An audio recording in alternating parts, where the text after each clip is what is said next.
when the stars came crashing down in tiny pieces to the ground.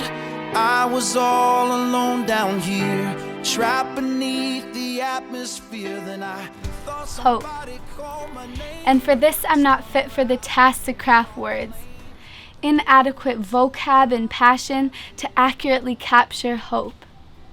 Yes, we try to describe it, try to define it, to wrap words around the fire that blazes inside us, hope. And yet still, we're at a loss, because it's the greatest example of the sovereignty of God. It's His masterpiece, His divine work. His power can all be summed up in one word, hope. Because you see, before Christ we were all lost sheep, wandering in the desert and rolling in the deep, awake yet still asleep. Before Christ we believed the lie that we were worthless, strolling towards death without passion or purpose, walking willingly into an all-encompassing darkness, because where else were we going to go? But you see, through Christ's love I am purchased, and now I can say it is well with my soul. It's hope. Because while Satan said, "Ha, I have the power of the grave," Jesus said, "Cool, I'll make it something that saves." Do you get it? Jesus took his enemy's greatest weapon and used it for his divine mission. It's as if somehow by the other team scoring on you, it would actually help you win. It's a complicated statement, and yet it's more in how you say it. And I know this metaphor doesn't even come close to portraying hope. Now don't be confused, I'm not talking about the hope the world gives, like, I hope the bus comes soon, or I hope the Raptors win. Nah, that hope is so uncertain, it's like the shifting of the wind. This hope I've got, like an anchor, it's secure.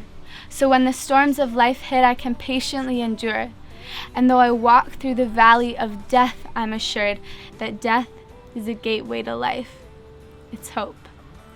So I don't hope that you've got it, but I pray that hope's got you. Because with nothing to fix our eyes onto, our vision is misconstrued.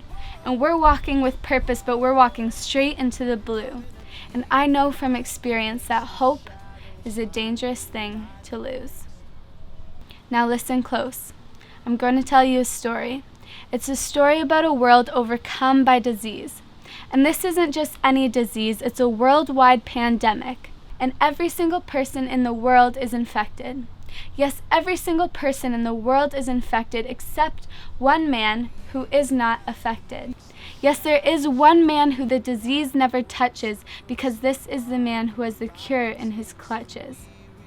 But would you believe me if I told you he keeps it locked away?